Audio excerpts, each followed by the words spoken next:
being treated badly. But I had no idea it was domestic violence, not until I met my husband. My husband is a human rights officer at the OHCHR, that is the Office of the High Commission on Human Rights at the United Nations. And so during his time of teaching human rights, and he told me one day that domestic violence is something that is not good and all of that. So he helped me know. And so I told him, I said, also, what I experienced was domestic violence. He said, yes. So he asked me on the show. He said, when I told him I was coming on the show to talk about it, he said, how do you feel? I said, it makes me feel good when I can explain or tell my story to help someone get out of that, what they are faced with. So in that relationship, it was bad. There were times where we lived together, even though the person who violated me now, even though we were not married, we lived together, and there was a time where I fell asleep and my breath, while breathing, and my breath just went to his face, and I was asleep, and he gave me a slap. Yes, gave me a slap and said, why are you breathing on me? I said, oh, I'm sorry. And then we will not talk, and it will be just like that. And then we had my first son. We had my first son by him. And there was a time where he took my son from me and to stay with his mother. And so we used to go there to visit his mother. A point in time we went there, and that time the baby was like 1 year old. We were leaving from his mother place, and the baby began to cry. And so because the baby cried to follow me, he lifted the baby and knocked him down on the floor. Yes, and so we left his mother place and went home. And then I began to cry for my child. So he got vexed and said, why was I crying? And then he began to beat on me. And when he was beating on me, he would change one shoe from another boot to another one, and even beat me on my back. I had a teeth mark on my back. And so I would cry. And so one day while we lived together, I found myself walking out of the home. He wasn't home.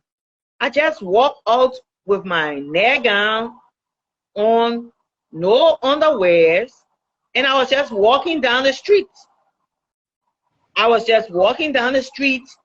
Didn't know where to go, who to talk to. And then I got to this lady, I saw her, and I said, this is what I'm experiencing. And this man is treating me like this. I was afraid to go back home because by then I had insulted my mother as well as my father because I wanted to be in that relationship. That's why domestic violence, they make you to be more disrespectful to those that are older than you. And so I couldn't go back home. And when I met this lady and she told me, say, you have to go back. That is why I tell you, in Liberia, we are not open to domestic violence like that. So she sent me back. And so I went back and continued to be violated by this person. And so the baby grew up for some time, and he still had him there when he was 2 years old, still with his mother. Unfortunately for me, I would say unfortunately, I got pregnant again for the second time. And so he told me we must have an abortion. Took me to the hospital. We did the abortion, of course, yes. I don't mind saying that because I am alive today. Yes, Amen. We did the abortion. Unfortunately, something happened when I got home. I was bleeding while taking bath, and then he came and started beating me and said, why? He said, I'm the one causing the bleed. I'm causing myself to bleed. And so he started to beat on me again. But before that story, we lived in a different environment. And then there was one day where I was cooking. So we live in a rented apartment with individual rental room. So I was cooking, and then I asked the lady for salt. And when he noticed that I asked the lady for salt, he beat me. And where we lived, there were rocks, and dragged me up the rocks. Bridget, I could not see after that beating. All my eyes were closed. And today I'm affected. I've been affected by that beating, and that's why I believe I have spondylosis, the spinal cord problem right now. Because you know it won't affect you in the beginning, but as you try to grow up and start aging, and then I have this problem right now. And so he dragged me up the place, and then my sister came for me, my big sister. She's also a pastor, Mother Martina Johnson. She has been an inspiration to me, and she tried to get me out of the relationship. I got out of the relationship. My father went and put that young man in jail. I went and freed the young man from jail and went right back into the relationship.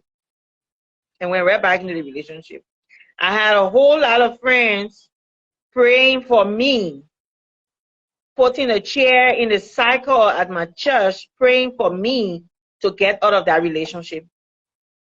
And one of the friends, he's a pastor now, is Rev. Conan Flowers. He's pastor in one of the churches in the States there.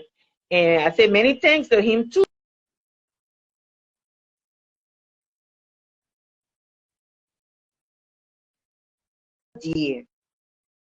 I was in a messy situation. I had no idea. It was when I went back into the relationship, and then there was a time you would say, oh, if you don't allow me to have sexual intercourse with you, I'm going to stab with the scissors right there. And you try to shove a bottle into me if I didn't do that. So I had to just lie there and just do what he had to do. But I continue to say I had no idea what I was faced with. And that's how domestic violence is. You don't know what you are in. You don't know how to get out. People would talk to you to get out. People talk to me to get out, but I would just ignore them and say, they don't mean good for me. I'm in the right place. I'm in the right place. After I went back to him was when I went to that hospital and had an abortion done. And then I got beaten on, and my eyes, I couldn't see, it was closed. After that, I had to visit. We went to pay a visit at my parents' place. I had to hide behind it. And my mother asked me, what happened to your eyes? I said, I fell down the stairs. And you could see the bruise all there. I mean, it was not an easy thing, but because if I said something, I don't know how I'm going to be treated when I get back home. And so that was it. I mean, it was terrible. There was a lot of instances. I mean, there were times I would be dragged from the streets. Okay, this is what I did to one of my instructors in high school. I was in the 12th grade. The first semester. And then he came to the school and said, why? You know, we have to stay extra time for class because you're going to take exam. So he said, why are you staying in school? I said, we're in class, special class. And he dragged me out of the school building. It was the teacher, Professor Jared Toll, who told him that you can't do this. But Bridget, I disrespected my teacher again. And I walked away from school. After he dragged me out. I went there at home and he gave me a yes. Now, how I got over this. After I did the abortion, when we went back and I was bleeding and we went back to the hospital and the doctor said, there is something about you. One Dr. Bryman, he's there today, may his soul rest in peace. And then there was this nurse, Nora Colley. She became a big sister and mother to me after a while. She called me aside and said, there must be something that is happening at home. You need to talk to me. And I said, I don't want to talk about it. If I talk about it, I'm going to get some beating and all of that. I'm going to be whipped. Oh, and this and that. So she said, okay, but you can talk to me. And I explained everything to her. She said, you know what? You can get out of this, and you have to do it yourself. Nobody's going to decide for you. I said, all right, I'm going to try, but I need you to be with me as I make the decision. She said, you can be coming to work with me. First of all, you need to decide to walk away. I did not walk away that time. I went back home, and then there was this day where he was going out of town. And then I said, oh, but you're leaving me to go out of town? He said, oh, I got to go look for money. If I stay here, is how I'm going to get money. Why did I say stay? He beat me over and over. The neighbors came banging on the door, and he never opened the door, but left me like that. And then the next morning, in fact, he would make me eat one soup for like a week. The next morning, the neighbors, when they noticed he had gotten out, the lady came to me. I don't remember her name, because I couldn't keep company with nobody in the neighborhood. If he saw me do that, or I did something that he would beat on me. So I was by myself, being ill-treated. And this lady came and said, you need to go. They entered my house, out of my room. They packed all my things and said, oh, another person check and see if he had left. They packed all of my things, took me on the road and put me in a car and carried me to my mother's house. That's how I got out. And then when he came back, I remember what that lady said. You don't deserve to be treated this way. There's something good out there for you. There's somebody good out there for you. So you need to make a decision. And so I went to my mother's place and I stayed there. This time I stayed there. There were many times I went there and went back. I went and went back. But this time I stayed there. And my older sister, Martina, she was so happy and so excited. I mean, for me, that I could get out. Every now and then he would come back and try to get me. I said, no. He said, you got some things here. It's your wash. You need to come for it. I said, no. And then I started to work in the hospital as a volunteer, nurse aide. And those two people, the doctor and the nurse, they were always there for me. They taught me a lot. So I learned a lot in the hospital. And I needed someone. I needed to change the environment. I needed someone to talk to all of the time and keep myself busy. And so they kept me at the hospital. After some time, I wanted my son. And then he had told his mother that I couldn't get my child back. I couldn't get my child back. And so I went there and I forcibly took my son. And she said, I'm not going to give you his clothes. I'm not going to give you his clothes, because my son said, you can't take him. He said, you can't take him. I said, I'm going to take him. And I said, you can have the clothes. I don't want them. I will buy clothes for my son. And I took my son and walked away.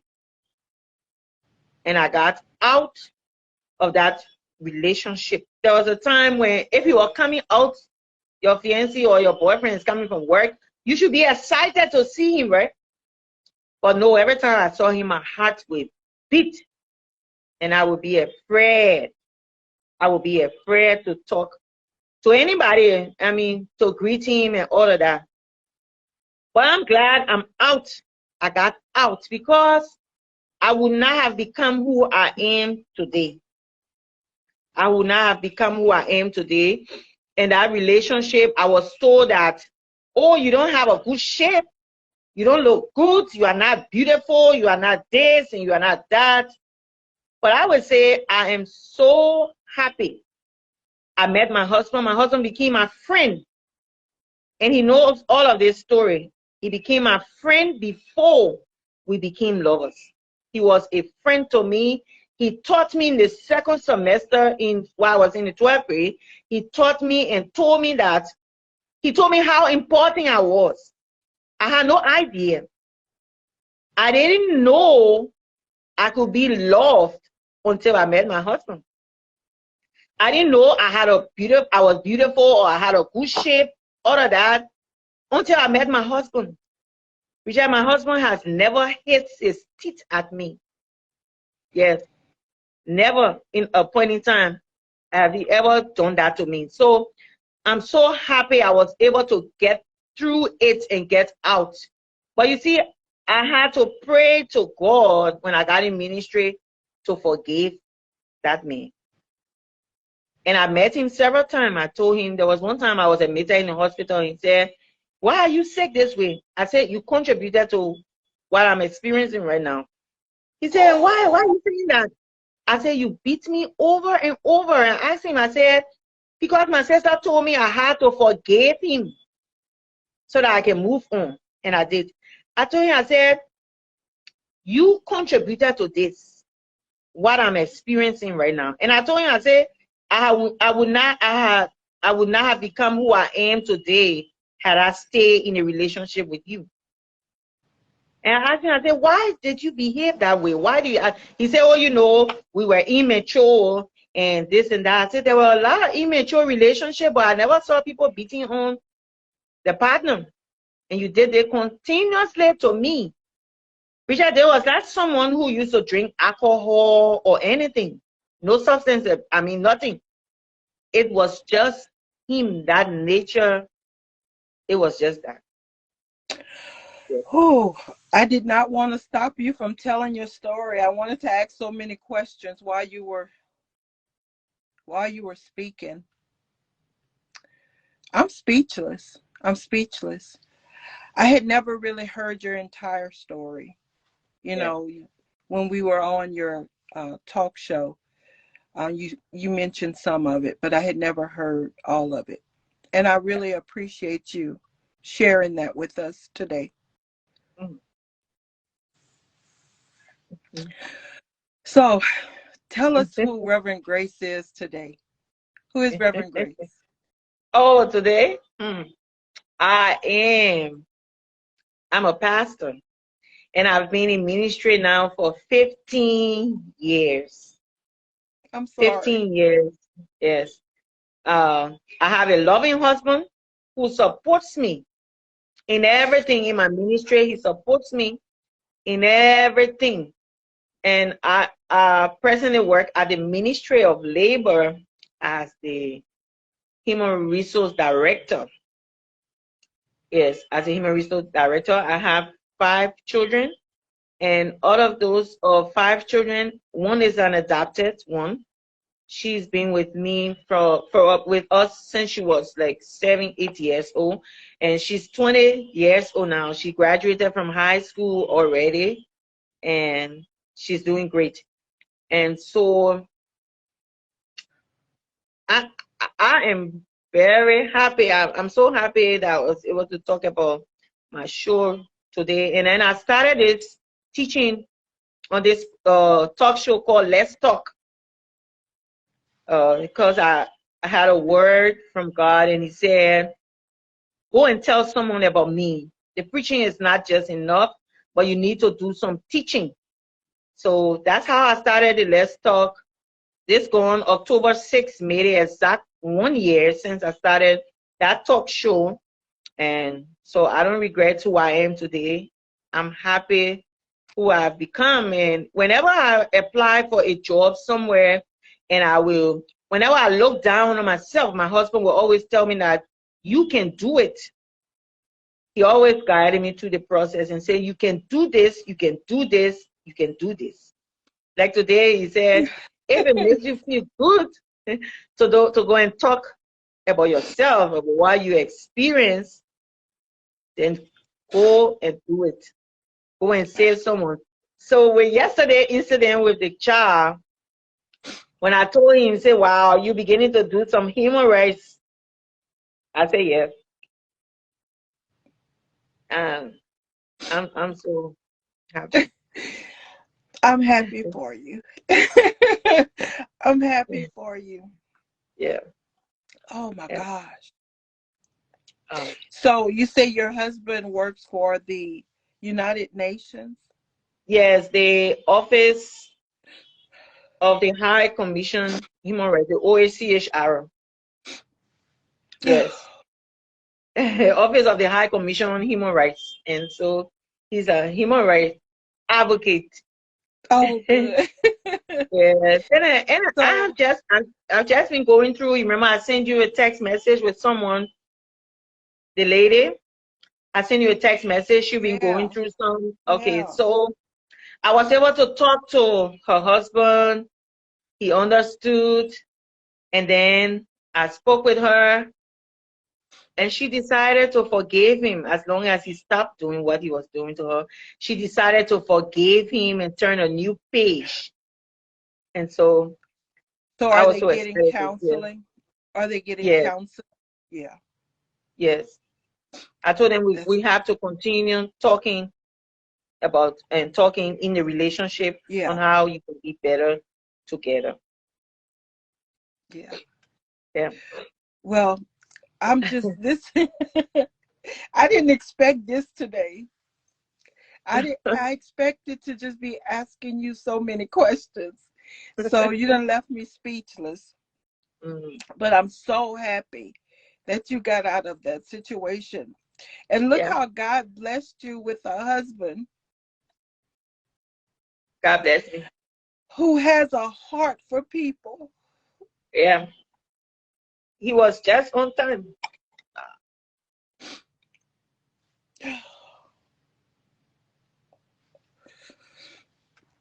And I don't lack anything once my husband is around. I have everything. I I have know everything. you do. Yeah. Well, you're such a blessing. You're such a blessing. So, how can someone reach you if they want to have some counseling or? Yeah, so I can give my number online.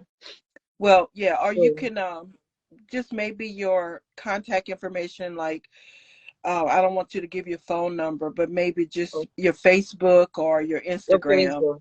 Yeah, okay. Yeah. Okay, so they can get me through my Facebook account, yes. So Okay. Oh, what a morning. I didn't expect this one. It was, you went from being abused so horribly to God blessing you with such a good husband. yeah, So we know that God can change a situation. yes, he can. He can.